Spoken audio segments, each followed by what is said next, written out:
Welcome to Media Lost. In case you're unfamiliar with this series, we take a piece of obscure media and contextualize it, usually, though this video is going to be a little different. On this episode, we're going to be visiting the Monkeys Paw, a bookstore specializing in old and unusual literature. A couple years ago, I made a video about the Monkeys Paw and gave an extensive overview of the store, so here I'll just say it's a curated collection of books that are strange and dated.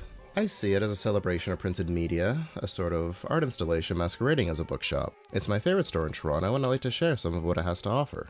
And now what I love most about the Monkeys Paw is that they carry other old literature besides just books, things like maps, pamphlets, manuals. I love this stuff. I've said this many times, but this is a window into the everyday life of another time.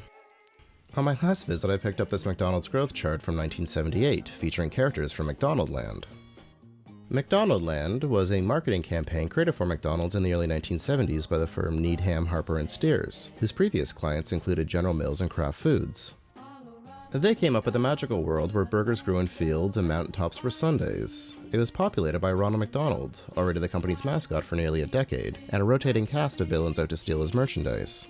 The most well-known is probably the Hamburglar, who stole hamburgers, obviously. Grimace, who stole sundaes and shakes but would eventually turn face because, let's face it, he's just too adorable. Captain Crook, out for Filet-O-Fish, and the Fry Kids, well, use your imagination. Other characters included Officer Big Mac, a cop, Mayor McCheese, and Birdie the Early Bird, introduced to market breakfast items in 1980. These characters not only appeared in television and print ads, but also on pre-Happy Meal products. Things like glasses, slippers, Valentine's, and this growth chart. It tracks a child's height up to 5 feet and has illustrations of the characters as well as their words of encouragement.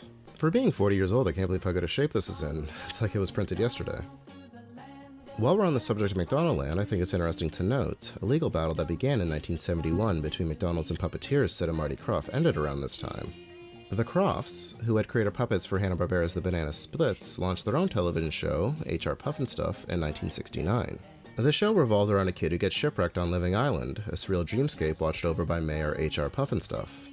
The Kroffts had been contacted by Needham, Harper & Steers to collaborate on McDonaldland, and a go-ahead was given, but the firm cancelled, having solely won the contract. As well, they hired former employees of the Kroffts to design the costumes and provide the characters' voices. The Kroffts filed a lawsuit for copyright infringement and were awarded $50,000 in damages. Both parties appealed, and in 1977 a court found there was substantial similarity between McDonaldland and Living Island, and particularly between Mayor McCheese and H.R. Pufnstuf. The Kroffts won, and McDonald's was ordered to stop using the characters Mayor McCheese, Officer Big Mac, and Captain Crook, though all were used through 1985. And they also had to pay $1 million, but I think they can afford it. Next up, we're going to be looking at a photonovel from the 1978 film Revenge of the Pink Panther.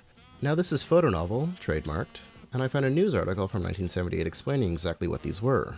They were like novelizations of movies, only instead of prose they're expressed in screenshots from the film, with dialogue boxes similar to comic books. They are digest size and printed in color on a glossy stock. They were inspired by fotonovelas, a popular form of print entertainment in Italy and Latin America that featured unknown actors portraying pulpy stories. Believing success could be found by applying this format to Hollywood, the founders of photonovel publications, Herb Stewart and Laszlo Pappas, began licensing popular films. Revenge of the Pink Panther is the 6th film in the Pink Panther series, starring Peter Sellers as Inspector Jacques Clouseau. Clouseau is a comically inept police detective, and most of the series is centered around him bumbling through investigations. Now, I actually watched the movie along while I was reading this, and I must say it does a pretty good job preserving the narrative, though the novelty did wear off pretty quickly. One of the most interesting experiences the Monkeys Paw offers is the Bibliomat, a coin-operated vending machine that dispenses randomly selected books. For just $3, you can purchase a token and let the machine determine your fortune. I do this every time I go, and this time I received Studies in Words by C.S. Lewis, author of the Chronicles of Narnia series. This was published by Cambridge University Press in 1960, and this is a reprint from 1961. I really just flipped through this, but from what I've gathered, it examines the semantics of the English language, specifically the words nature, wit, sad, free, sense, simple, conscious, and conscience. Not quite as photogenic as the other two, but interesting nonetheless.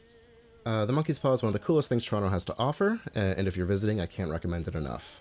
If you want to learn more and see more, you can check out the other video. I will post a link to it. and other relevant material in the description.